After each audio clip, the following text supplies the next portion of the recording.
Hey y'all, welcome to Mondays with Mike. I'm your host, your pilot Mike. It was week 3, an almost shocking weekend in college football. But before we get to the games, let me give out some props. My week 3 slinger was Pittsburgh quarterback Eli Holstein.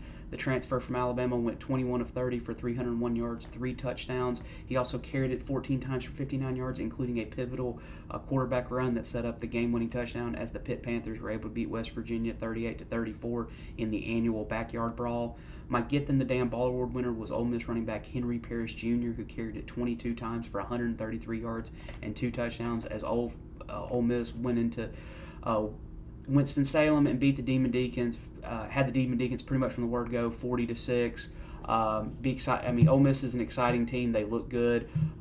Just got to wait for them to get into conference play to see, just how good they are. But just to get to the games, first it started on Friday night with the Battle of the Wildcats as Kansas State welcomed Arizona. Arizona wide receiver Tedero McMillan did have 11 receptions for 138 yards, but him along with the Arizona offense were unable to find the end zone as the Arizona defense was unable to stop Kansas State quarterback Avery Johnson from running the ball. He had 17 carries for 110 yards as the Wildcats took care of the Wildcats 31-7 in the Little Apple. And then on to Saturday for the high noon game. It was in Columbia as LSU took on South Carolina. South Carolina was ready for this game. They had the black jerseys. Quarterback Lenora Sellers and running back Rocket Sanders combined for 29 carries, 231 yards, and 4 touchdowns as South Carolina raced out to a 17-0 lead. But Sellers got hurt, unfortunately, and LSU used that to their advantage to outscore South Carolina 36-16 the rest of the way. And LSU was also helped out by some horrible officiating, including a horse collar tackle call that if it had not been called, it would have resulted in a South Carolina interception for a touchdown. But LSU used, like I said, LSU did what they needed to do to win this game, and they got the W 36-33. There were other games of note. Missouri was down 14-3 at home to Boston College, but they circled the wagons and were able to outscore Boston College 24-7 the rest of the way and get the 27-21 victory. So props to the Missouri Tigers. In Florida, it just continues to be a nightmare for both the Gators and the Seminoles. Florida just got worked for the second time this season at home, 33-20. This time to Texas A&M backup quarterback Marcel Lee and the Aggies. They ran the ball and they handled him, and that was it. And so now for Billy Napier, it's just a matter of when. In Tallahassee, Mike Norvell's former team, the Memphis Tigers, continued to add to his woes, winning the game 20-12. Missouri was just physical running. Florida State's offense just looked discombobulated and they could not catch a pass for most of the game.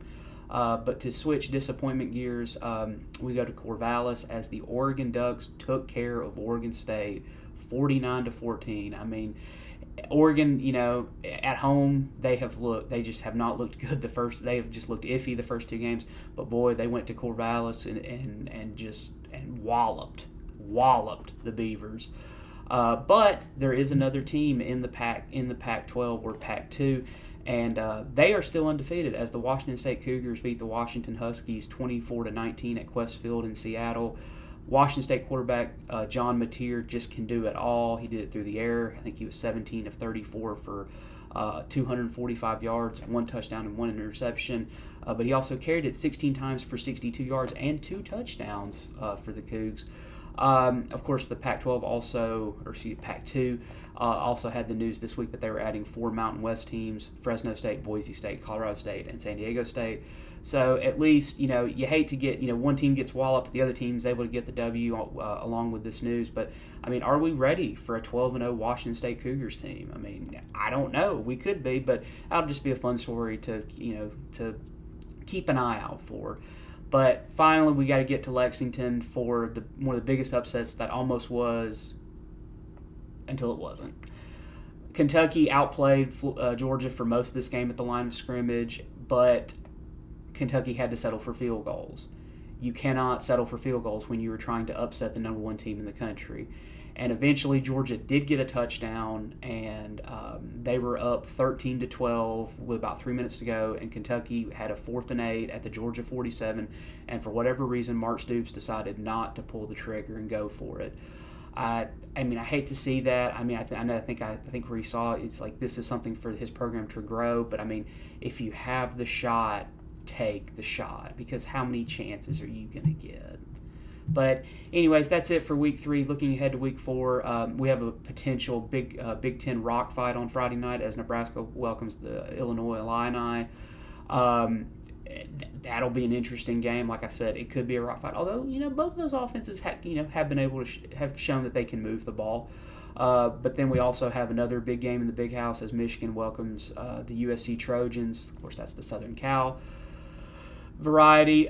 Michigan's already had one big game. It did not work out for them. Maybe they can do something here, although it will also be interesting to see how that USC defense plays against the Wolverines. But then, of course, we move on to Oklahoma first as the Oklahoma State Cowboys welcome the Utah Utes. Of course, Utah is without quarterback Cam Rising, and it'll just be interesting to see how Utah looks in this game. If Oklahoma State comes out and takes care of business, great for them, but I just don't know.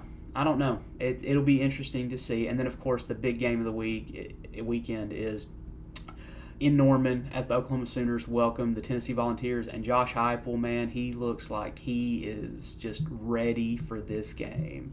I think he's like, he knows he has a good team. He knows they are just so explosive on offense, and he's just looking forward to his return. But that's all I got. Y'all take it easy, and I'll see y'all next week for the Week 4 wrap-up. But y'all take it easy.